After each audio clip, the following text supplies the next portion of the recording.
What's up, my healthy friends? We've got a juicy conversation to have with you today. And although myself, I work in the broad world of sort of food, disease, and behavior change, interestingly, a common denominator in a lot of the clients that I see is that they don't consider alcohol to be a part of their food challenges. However, the alcohol binge is just as real as the sugar binge, which is why in 2024, it's my mission to coach 500 people to get control of their sugar cravings and sugar binges so they can stop yo-yo dieting, stop obsessing about food, and finally create a body that they feel confident being in. And alcohol is a big part of this equation, particularly for women in the age range of 40 to 60 years old, which is why I want to introduce you to Sarah Rusbatch, whom over the last 2 years has become a very dear, lovely friend of mine, which is wonderful to be able to say. Sarah is Australia's leading grey area drinking coach, and well, possibly at this point, the world's leading grey area drinking coach, given that she's just released her new book called Beyond Booze. And I got an invite to the launch party in Sydney, which is pretty cool to be able to say as well. She's a passionate ambassador for sharing her story and letting other women know what life without booze is really like, as many have latched onto drinking as a daily habit that ends up being their only escape from the chaos of mum life, work life, wife life, or even trying to spice up solo life. Yet these women, despite drinking regularly, don't identify as alcoholics because their lives are relatively functional. Sarah herself had her last drink in April 2019, and her life since has been changed beyond recognition. And she's been helping thousands of women all over the globe to get control of their alcohol issues. At this point, she's appeared all over mainstream media, but most importantly, she was here first on episode 210 of the show. So head over there when you're done here for more of Sarah's incredible wisdom. Anyhow, Sarah, welcome to the show. What's going on? Hey, Maddie. Thank you so much for having me. You are so welcome. What's been going on? You're an official author. I am. So my book came out yesterday. So it has been quite the whirlwind, let me tell you. No one quite prepares you for the feeling of seeing your book in real life in a bookshop next to Gabor Mate, who is like one of my heroes. And then my friend just sent me a picture of my book next to his. And I was like, oh my goodness, it's actually happened. It's real. So yeah, it's been quite the roller coaster the last 24 hours. I heard you talking recently saying that it was a childhood dream of yours to be an author. And you've made it. Was it all that you expected it to be? I think it's more. I think what the of course you get the sense of achievement, satisfaction, and fulfillment from having fulfilled that dream. But because my book is a mission book, it's like you and I together both have very strong missions with the work that we do and the people we want to support. And I had one message come through yesterday, Matty, from a lady who she's not in my community. She'd seen the book and she picked it up and she'd read the introduction and she sent me a message and she went, I've read your introduction with tears streaming down my face because I finally feel less alone. Oh. And that's why I wrote the book. And so that as well just brings me so much joy. That is so beautiful. Just so that we can clarify early on in this conversation for anybody that might be new to your world, what is grey area drinking? Yeah. So when we think about someone's alcohol use, many of us have stayed within the quite archaic terminology of alcohol use, which was I'm a social drinker or I'm an alcoholic. And it's simply not the case of being one or the other. We now know there's a spectrum. And in the medical world, they now talk about alcohol use disorder as being mild, moderate, or severe. So alcohol use disorder is classified as 14 or more units of alcohol per week. So for women who drink wine, that's approximately 8 glasses of wine a week. So above that, we're moving into that alcohol use disorder, mild, moderate, and severe. Grey area drinking would be the mild and moderate level of that, where we're drinking above the recommended units, but we don't meet the criteria for dependence. We don't need to have medical support to withdraw from alcohol, and we're still functioning. So I was very much in the grey area. I didn't drink every single day. I didn't drink in the morning. I still held down a job. I still was raising my kids. I was still running half marathons, for goodness sake, but I was still drinking heavily. And the problem, I think, is that when we use terms like alcoholic, if you don't identify as being an alcoholic, then you kind of go, well, I'm okay then. Well, I don't need to stop, because we tell ourselves, and society has told us, the only people that have to stop drinking are people who are alcoholics. And there's so much shame and stigma that comes with that. And the reason I've written this book, particularly for women, is to take away all of that and to say you don't have to be an alcoholic to decide to quit drinking. You can simply do it for a number of reasons, but one being you want to feel better in yourself.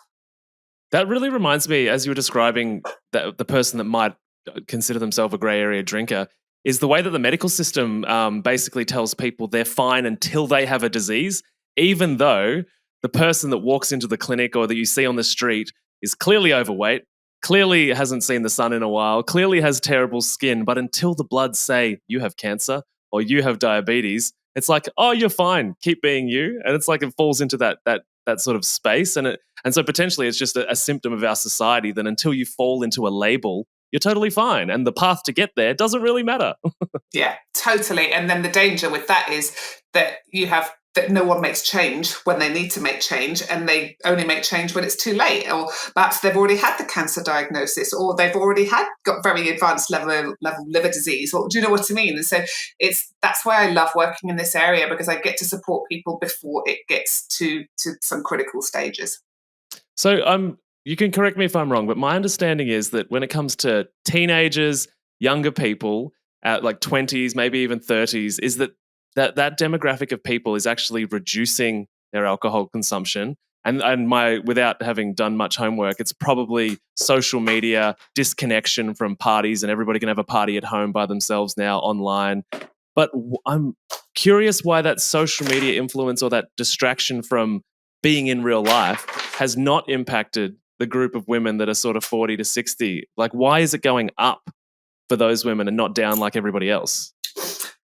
So I think there's a few factors at play. Yes, you're absolutely correct. The teenagers, the 20s are drinking less. They've got the statistics. 19 to 25-year-olds are drinking the least amount of alcohol of previous generations at that age. And again, I think we've got more awareness now. It's expensive. Like going out to the pub and drinking is way more expensive than back in our day, right? There's the social media. There's just different forms of connection.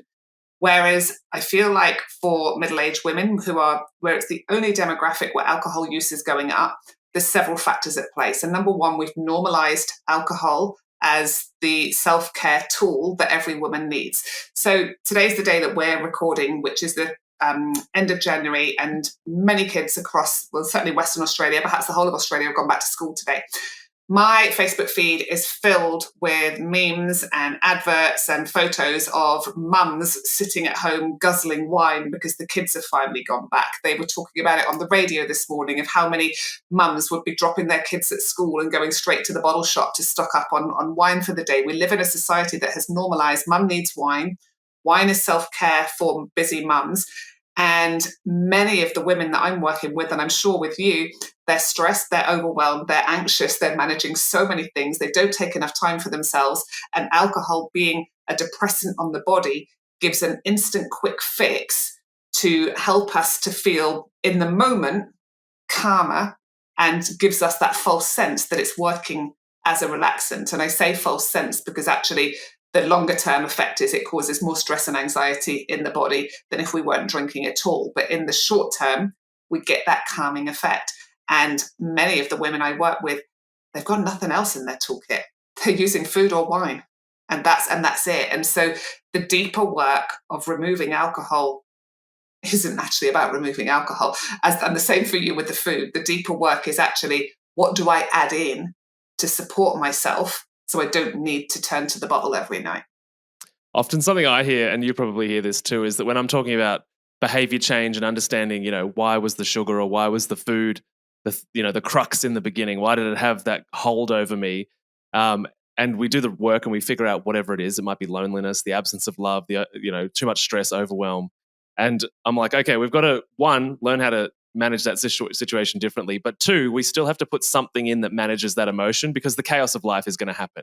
Whereas I think sort of fad diets really just say, just grit your teeth and you'll be fine, and you willpower it, or, you white knuckle it for a few weeks and then that runs out and you're back where you started. But the comment that I often hear is, Maddie, doesn't matter, I could do all the other things in the world, nothing is going to be as good as that chocolate hit. And do you hear the same thing? It's like, it doesn't matter what else I do to manage my stress in that moment, nothing is going to be as good as the wine. Yeah, nothing's as good, but nothing's as worse either. Do you know Totally. what I mean? Like we've got to be prepared for the seesaw effect. Like in that moment, like I call it the warm honey feeling of when you have a glass of wine and it feels like warm honey is just trickling down your body, and you feel that calming sense because it's a poison that is causing us to release GABA, which makes us feel relaxed. But what it does is then go on to cause so much unbalance in the brain, which causes our brain to release so many other stress hormones that then leave us feeling anxious and on edge.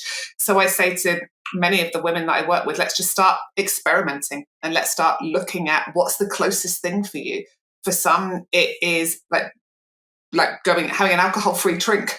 Like some of them just find it's the habit and the ritual of pouring a drink when they get home from work, and so having an alcohol-free drink can really help. For others, it's going and doing a yoga class, it's going and doing a meditation, it's going for a walk, it's cooking a really nice meal, it's listening to music. We've got to start experimenting with what else can work, even if it doesn't work 10 out of 10. Is it a close 9? Well, and arguably alcohol is in the same boat, right? Because it doesn't work 10 out of 10 times because we usually go back for more. We usually go back again and again and again because it didn't do it the first time. Exactly. And that's tolerance, right? We start building up tolerance. So it stops being just one glass and then we want the rest and then we want the rest. And so actually we've got to start like really questioning the beliefs that we've got about alcohol. Does it actually relax me? And is there something else that could relax me? What do I get from it? And what is it taking away? Because we forget to look at the fact that one glass of wine, that I would say that the positives may last for 15 minutes. And then the rest, usually then we go back for more because it's worn off and then we feel a bit edgy and then we go and have another one and then, oh dear, there's gone the bottle. And then that impacts our sleep. It makes us feel exhausted. Then we're full of self-loathing and shame because we drank more than we'd wanted to. And then we wake up the next day, we miss going to the gym. We eat shit food because we're hungover. And so the actual knock-on effect, is it worth that 15 minutes? Quite often not, but we've got to start really thinking about that. I find it really hard, even myself, in this sort of high-paced world, especially, both of us have got these businesses which are got a lot to do with social media, and it seems like if you can manage the food or the alcohol, there's just as much high-paced, short-term dopamine on our phones and on our computers, and the kids are in that world as well, and it is really challenging to manage. That's 10-second dopamine hits are never far away. They're really not. And so it's finding what works for me on that natural level. And I don't know many people who've got sober for whom exercise has not featured in some way. Why is that? Because we get that dopamine hit from the exercise. We get dopamine, we get endorphins, it makes us feel good. We start to feel stronger, we feel healthier. Perhaps it's getting us out of the house, so we're getting more vitamin D. The knock-on effect of doing that is absolutely massive. And so for many of the people, even if it's getting out and walking, it's doing something to change up the routine. There was a thing you said before about doing the deeper work, and you touched on my work as well. But what exactly is the deeper work? Because I can imagine there's some people that are like, oh, it's another one of these fluffy spiritual journeys that I've got to go on, which you might actually have to go on. But what is the deeper work? What do you mean? Yeah, so it's a few things. So it's number one, why was I drinking? Or why am I drinking? If I know that I'm not drinking, I'm not a take it or leave it drinker, so someone that just has a glass of wine every now and then and doesn't think about it. If I know that I'm at the point where I'm using alcohol, I need my wine tonight. If you've ever said that to yourself, let's start looking at, first of all, what's the gap that alcohol is plugging? Because that's what we've got to look at. Alcohol is actually your medicine. We've got to look at what the problem is. Alcohol's not the solution. Mm-hmm. So we can look at why. So I've done a lot of extensive research with this in my community, and the 3 overriding reasons that I get are boredom, stress, and loneliness. So we've got a generation of middle-aged women who are bored, stressed, and lonely. Mm-hmm. And so then the deeper work is, well, let's start looking at that. Let's start, when we take alcohol out, what are we going to start adding in? So the deeper work is, how am I managing my stress? What am I doing instead? How can I make changes perhaps through the day so I don't even get as stressed? Do I have a morning routine, or is the first thing I do in the morning go straight on my phone? Some of those simple things that we can do. The second thing is loneliness. Okay, because many of the women I work with, particularly since COVID, they have noticed that their drinking has increased. They've become solo drinkers. They're doing it at home. They've stopped going out as much. They're looking forward to their evening wine so then they can't drive and go and do something. And so then their world gets smaller. And so let's start looking at, okay, if we're taking the alcohol out, let's join an online community as a starting point so that we're in a place with other people who are doing it.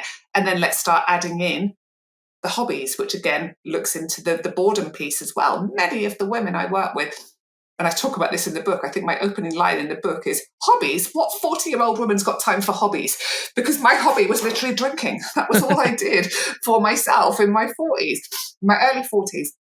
And so then it's looking at what are we adding in that we enjoy doing? And many women don't even know. Like, I'll look at them and I'll say, what do you love doing for fun outside of drinking? And many will look at me with tears in their eyes and say, I have no idea. And I'm like, that's okay, my love, nor did I. But let's start exploring. This is the fun bit. This is where we Yeah. get to go on a journey of experimentation and going, what might I want to try? And I've got clients who've taken up horse riding and tap dancing and drum lessons and set up jam making businesses and gone back to university and done an interior design course. And they've started to add so much in to create more richer, fulfilled lives because they're not just sitting at home on the sofa, scrolling their phones, drinking a bottle of wine every night. Do you find people have challenges with mum guilt because they've prioritized everyone else so much for, maybe their whole life, but especially once they've had hubby and kids, that the practice of going out and doing something or getting a hobby for themselves is guilt inducing. And so it's so much easier to hang around home, do what the kids need me to do because I can carry a glass of wine through that activity and sort of get my own hit. But do you see that mum guilt come up, and like, what's your thoughts about how to navigate it? All the time. I've got a whole chapter in my book about this because you're right, this is the thing. You can drink a glass of wine whilst unloading the dishwasher, making the school lunches, ironing the shirts, making dinner, peeling the potatoes, and running a bath. And so you feel like that's your reward in a life that is just taking from you, where you're being pulled in every single direction all the time.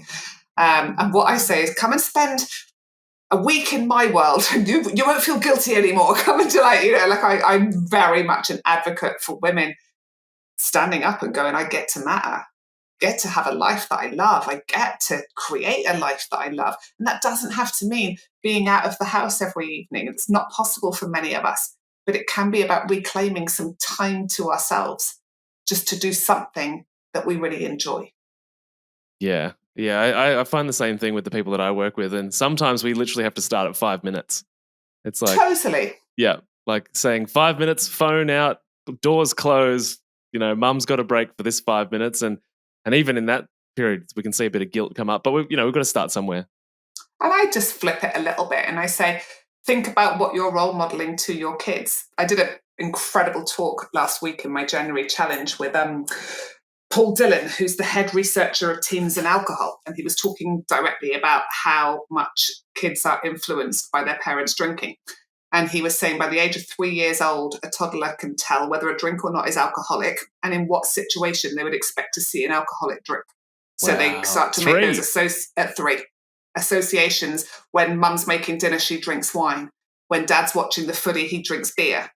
They can't even talk properly at that age, and yet they have that understanding in their subconscious brain. Yeah. So I reframe it as, think about the role modeling you're doing to your kids. Do you want your daughter to feel like she can never take time for herself? Or do you want a role model to her? Mum needs to take 20 minutes. She's had a stressful day to go and do a meditation because I know it really helps to soothe and calm me. I'll be back in 20 minutes and I'll see you then. Like, starting to have that language. I had a girlfriend say to me, oh, I'm the worst mum in the world. I've been playing so much tennis recently. So the kids don't see me and I'm out on a Tuesday, Thursday night and I play on a Saturday afternoon. And I said, I think that makes you the best mum in the world because you're role modeling to your kids that it is perfectly acceptable for mum to have a hobby and do something that she loves. Because if you don't do that, your daughter's going to grow up thinking, no, mum just has to be at home all the time and she just drinks wine to cope.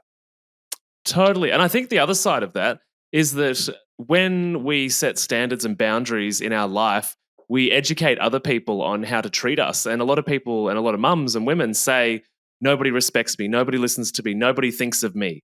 And that's often a symptom of the way that they have taught everybody in their environment to treat them, because they haven't actually said, actually, I'm going to do this, Yeah. or they haven't had the courage or the space or been taught to say, I'm actually going to carve some time out for me. And in the beginning, everybody reacts a little bit to that because they're like, what do you mean? This is a bit different. You don't usually do that. What are we going to do if you're not here to cook dinner? And obviously there's a huge family adjustment period that needs to be undertaken there as well. But you need to start training the people around you as to how they need to show up for you. Absolutely. I did a really interesting workshop with someone recently talking about the difference between tension and guilt. So Mm-hmm. most of the time we think that it's guilt, but in that situation, do we actually have anything to feel guilty for? Like taking 20 minutes to go and lie on our bed and do a meditation when everyone's been fed, they have had their dinner, they're just having downtime. Do we have anything to be guilty for? No. So what's the feeling that we have? Is it guilt? No, it's tension. It's tension because we feel uneasy in ourselves as if we shouldn't be doing that, but we can sit with that tension. And the more we do that, the easier it gets to start being able to do things for ourselves. The more conversations we have, the more I'm like, at some point, you must have been through my program and checked out all the stuff that I talk about. I have a module that's on a very similar concept. Right. Okay, there you go. Oh, you're funny. You're funny. So the other thing that I was curious about was, and again, another thing that pops up in the sugar space, and obviously there's a lot of sugar in alcohol, so it makes a lot of sense that these worlds combine.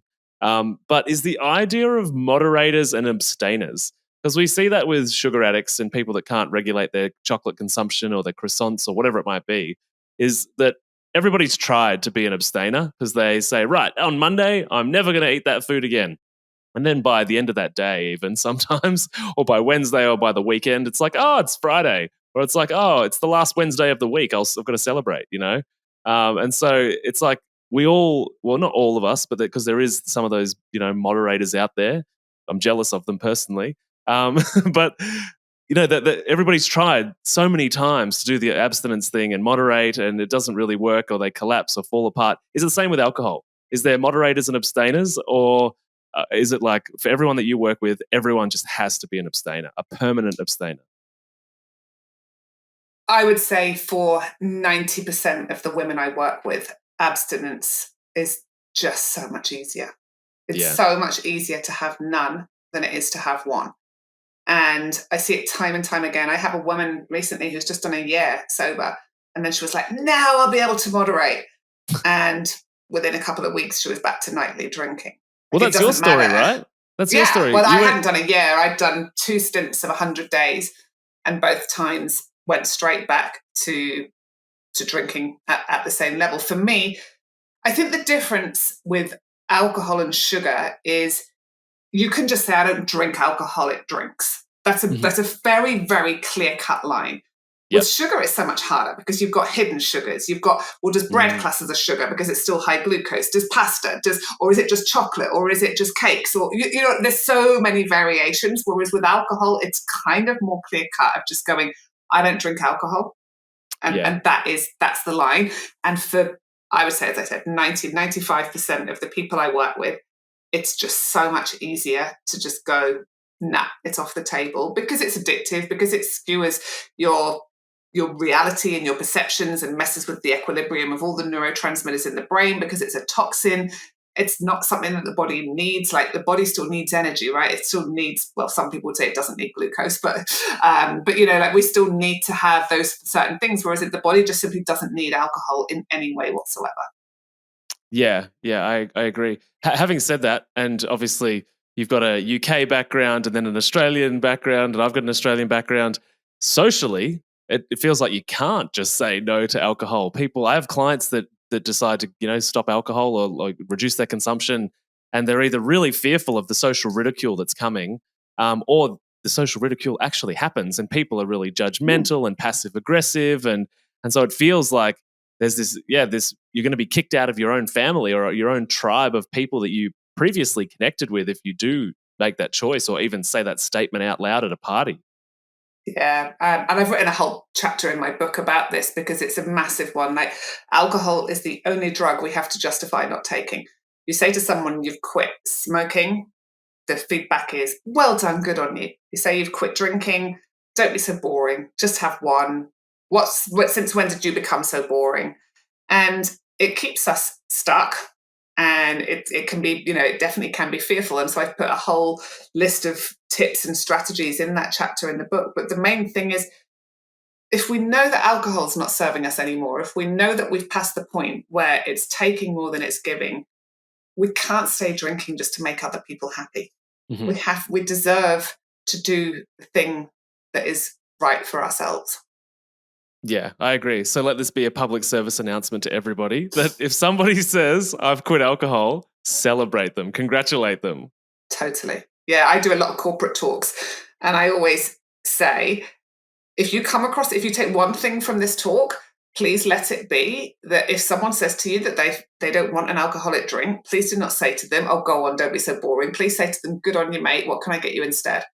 Because we are in an alcohol-centric society where it is celebrated everywhere we go. I've done half marathons where I've been given a beer at the end. I've been to yoga classes that have finished with a glass of wine. I've been to first birthdays at 9:00 in the morning where everyone's given a glass of champagne on arrival. Like, it is everywhere. And it's so expected in Australia and the UK that any kind of celebration, get-together, gathering would have alcohol.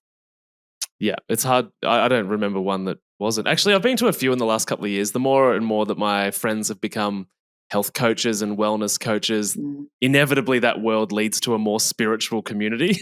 And so I've been to a lot of more spiritual events, which are just like they're cacao ceremonies, or they're all of these other types of ceremonies that like nobody would even think to bring alcohol to some of these gatherings. But at the same time, the mainstream Australian would probably look at that group and be like crazy hippies.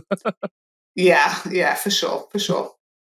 The other thing that I'm curious about too, and this might be a bit of a grey area. I didn't even mean to say that. Might be a bit of a grey area, and I think about artificial sweeteners in my world in this conversation, which is a grey area, but non-alcoholic replacements.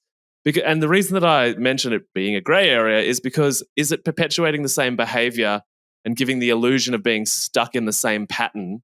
And I think the same when I deal with people with artificial sweeteners is that they're still in the same unhelpful cycle. And it might be a good step out, but it's not necessarily the place that we want to spend all of our remaining time, if that makes sense. So where are you at with that idea? So a lot of my ladies use alcohol-free drinks initially, and many of them have said they would never have got sober if it wasn't for them. Yeah. So I have a saying at the start, which is keep the ritual, change the ingredient. So if you have a drink at 5:30 every night when you finish work, pour a kombucha or an alcohol-free champagne or an alcohol-free gin and tonic or whatever it might be. I do find if you're still using them really heavily a month or so later, it's very likely that you're going to go back to alcohol. Right. But if you find that it's been a support at the beginning, but then you find you need it less and less, then it's a great tool to begin with. Like when I first got sober, it's coming up to 5 years now, so there wasn't the same availability of alcohol-free drinks that there is now. So I just didn't have it available. I would sometimes get an alcohol-free beer. I think they would have that Carlton Zero in Coles, and that would be about it. And I would take that to a barbecue sometimes. But now there's so much. And I've definitely had times in my life where I've leaned on it a little bit more. Maybe if I'm going to an event where I feel a little bit awkward and clunky because I know everyone's getting pissed and I don't want to look like I'm the person that's standing there with the water. So I'll take, the alcohol-free champagne. Whereas now I just don't care. If someone says to me, oh, don't you drink? I'll quite happily go, no. I don't have shame around it. But at the beginning, it can feel very sensitive and we feel quite vulnerable. So it's, you do you, and if you find the alcohol-free drinks at the start really help you, then that's a great place to start. I can imagine in that party situation, by the end of the party, you've just got a gathering of people that are seated in front of you listening to you present and talk after somebody's asked that question and you've just converted everybody. Oh, well, no, I tend not to say anything when people are drinking because I find that they're not my audience, Maddie. They're the hecklers, right? Totally. They're not ready yet. Yeah. But no, in the morning, it was so funny. I went to a Robbie Williams concert recently, so it was just full of middle-aged women, absolutely smashed. So my friend said, are you slipping your card into all their handbags so they can all wake up in the morning and phone you? Like, no, maybe I should do a public announcement. In the morning, if you feel like this, because Robbie's 25 years sober, I'm sure he'd have let me. Oh, I was going to say, buy some advertising space. There's usually ads going around at those venues between bands, right? Yeah. Although you might just get pummeled with tomatoes. Well, true. Or bibbles. Yeah, totally. Something else that I think about with this whole food, drink, man-made food challenge is the line between whether the failure is the system that we are in or personal empowerment. And the example that I like to use to sort of paint the picture of this, which possibly you use as well, we do a lot of the same stuff, is the idea that if you've got kids in class and 70% of them fail, you don't blame 70% of the kids, right? You blame the teacher. You say that obviously the delivery wasn't appropriate, but if there was 2 kids, you'd probably blame the kids for not studying. And so if I look at society and the amount of people that are drinking or the amount of people that are overweight and the amount of people that struggle to eat and drink correctly, despite knowing, because there's so many resources that they know generally speaking that meat and veggies is pretty good and drinking too much alcohol is less than ideal.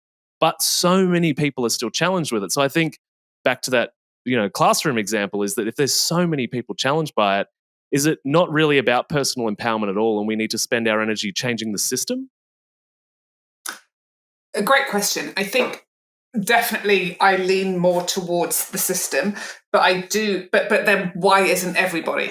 And so then it would be a case of, I do feel like there are many factors that occur to basically determine whether someone will go on to develop problematic drinking. One of which, or a big part of which, is society, but the neural pathways in the brain, how much dopamine your brain releases in response to alcohol varies very much from person to person.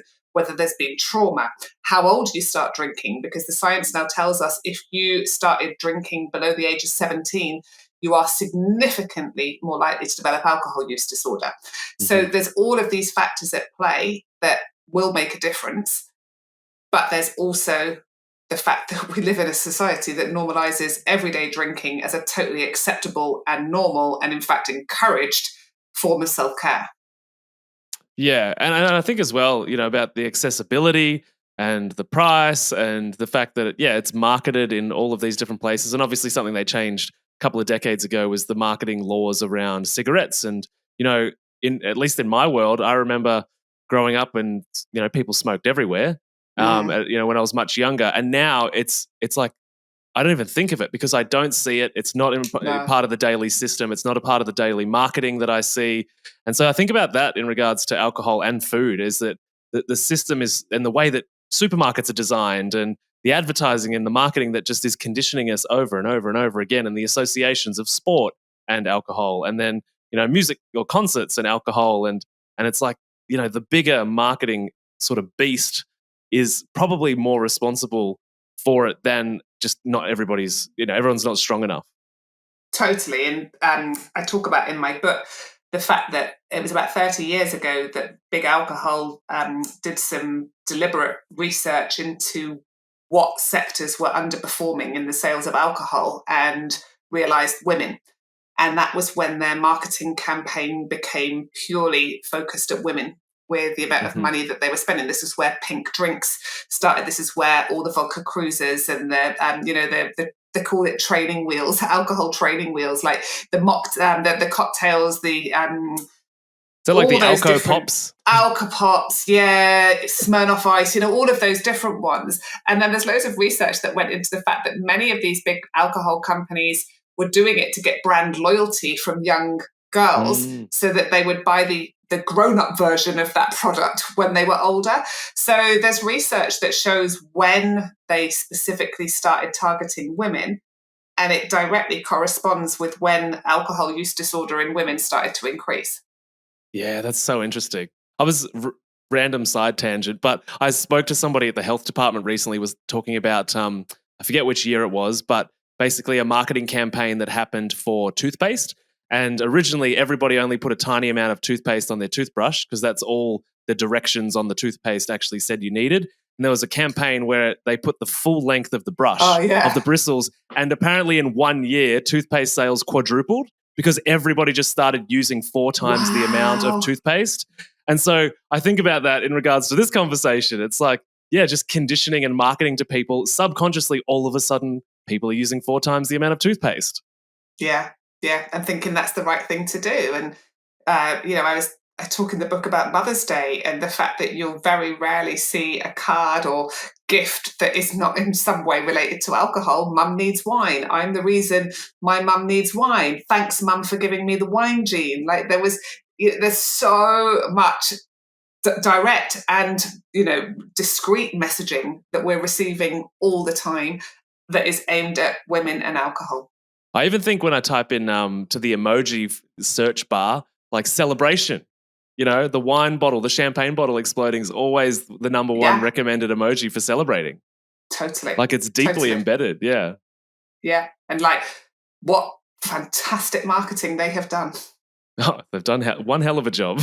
They really have. Yeah. Here we are trying to undo it one person at a time. I know. I heard something the other day that said in the UK, if everybody drank the recommended units of alcohol, the alcohol industry in the UK would go bust within a year. Wow. Like they do not want you to drink in moderation, despite the fact they have to pay lip service to going drink responsibly, drink in moderation. They rely on heavy drinkers.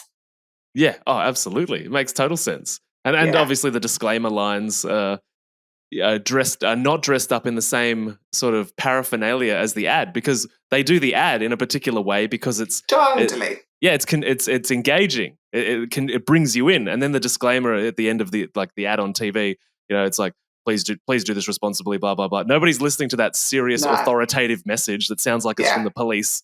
Totally. Yeah, exactly. I need the marketing campaign for the disclaimer. Yeah, it's insane. I agree. So where can people find you and this amazing book?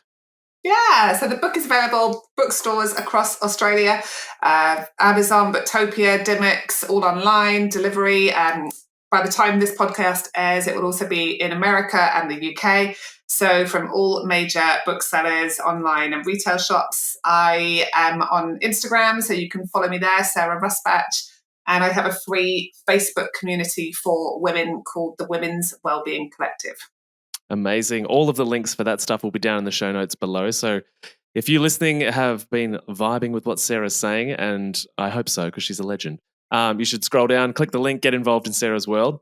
And to wrap up, what is one piece of health information that you wish more people knew about? Probably the link with alcohol and breast cancer. They've done a study now in Melbourne that shows less than 20% of women are actually aware that alcohol directly causes breast cancer. From memory, it's 9 types? 7 types of cancer, with one of them being breast. Yeah. I remember you last time we did a podcast, you were talking about going to a cancer event where you were going to speak and they served alcohol. Yeah. And I said, I'm not coming. How can I speak at a breast cancer fundraiser when you're serving a level 1 carcinogen that directly causes breast cancer? Like, you wouldn't give someone a packet of fags when they walk in the door for a lung cancer fundraiser. So why are you giving everyone a glass of champagne? Totally. High five to integrity. Yeah. Well, thanks for hanging out. I appreciate it. I'm going to obviously get this out to the people, and we'll catch up. We'll literally catch up really soon. We really will. Thank you so much for having me, Matty. You're so welcome. See you later. Bye.